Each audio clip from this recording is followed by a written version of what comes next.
Hola todos!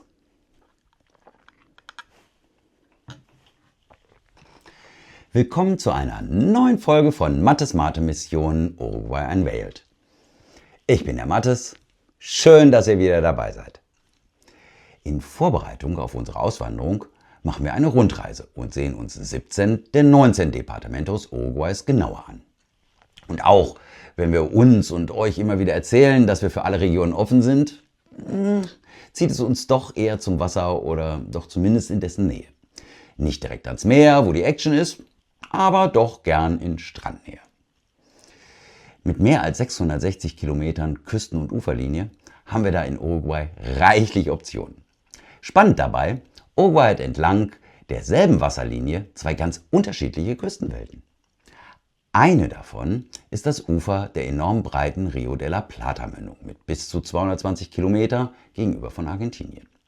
Aber was ist denn jetzt eigentlich Ufer und was ist Küste und warum eigentlich und was genau, abgesehen von Salz- und Süßwassergehalt, unterscheidet jetzt die beiden?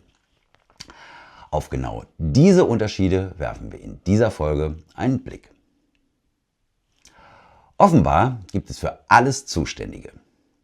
Ja, hier ist es die International Hydrographic Organization, IHO, mit ihrer Publikation Limits of the Oceans and Seas, die weltweit festlegt, wie Ozeane und Meeresgebiete abgegrenzt und benannt werden. Für Uruguay gilt, denkt euch eine Linie von Punta del Este rüber nach Punta Rasa in Argentinien. Und weil wir im Internet sind, müssen wir es nicht nur denken, wir blenden die Karte ein und ziehen die Linie einfach mit. Alles nördlich dieser Linie gilt als Küste, um genau zu sein als Atlantikküste. Alles südlich oder links dieser Linie ist als Ufer definiert. Denn das Gewässer bis hier wird als Flussmündung und damit als Binnengewässer eingestuft. Und schaut mal hier, man kann auch sehen, wie irre weit Sedimente vom Fluss mitgenommen werden. Normalerweise zieht sich die Sedimentfahne so bis zu 300 Kilometer in den Atlantik. Aber bei starken Winden kann sie über 400 Kilometer in den Südatlantik hineinreichen. Das liegt daran, dass der Fluss vorwiegend Ton und Schluff mit sich führt. Also sehr, sehr kleine und feine Sedimente, die lange vom salzigen Atlantikwasser getragen werden.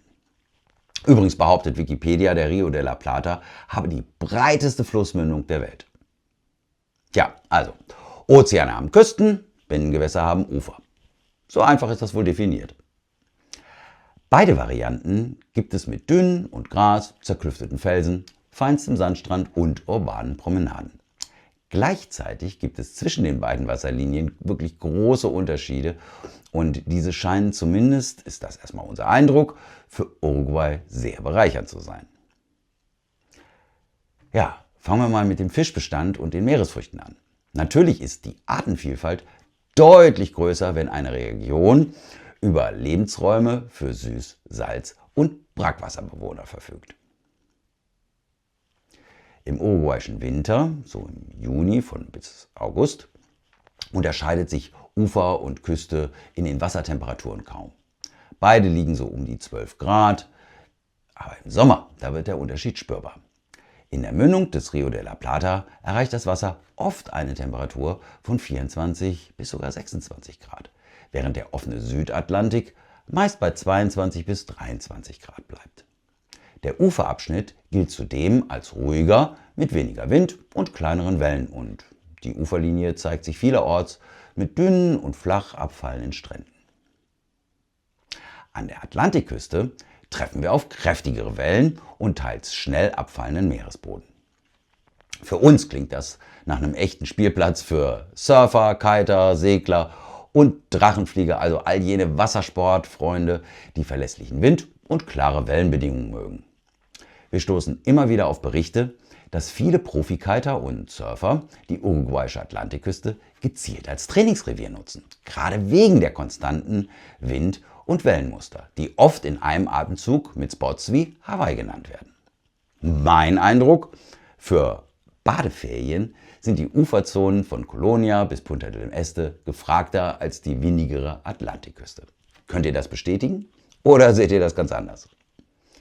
Außerdem gibt es an der uruguayischen Atlantikküste Abschnitte, in denen das Wasser schon küstennah so tief ist, dass dadurch Wale ganz dicht ans Land rankommen. können und man sie bequem auch von Land aus sehen kann. Da muss man also nicht mit dem Boot raus. Etwa an Aussichtspunkten und Stränden in Maldonado und Rocha wie Punta Balena, Playa Mansa, La Paloma oder La Pedrera. Zusammenfassend, Uruguay bietet hunderte Kilometer wunderschöner Ufer und Küsten und durch die Mischung aus Flussmündung und offener Atlantikküste für fast jeden Wunsch den passenden Abschnitt. Für unsere Auswanderung heißt das ganz konkret, wir haben die Qual der Wahl. Und genau deshalb werden wir uns auf unserer Rundreise gezielt ufer- und küstennahe Orte ansehen und schauen, wie wohl wir uns da fühlen. Jetzt seid ihr dran. Welche Orte an Uruguays Küste oder am Rio de la Plata sollten wir uns unbedingt ansehen? Schreibt eure Tipps und Lieblingsstrände und Jahreszeitenempfehlungen gerne in die Kommentare und gern auch warum. Ach, und schaut euch gerne unsere Folge 25, der Blick in die Zukunft an. Da brauchen wir noch mehr Feedback auf unsere Fragen.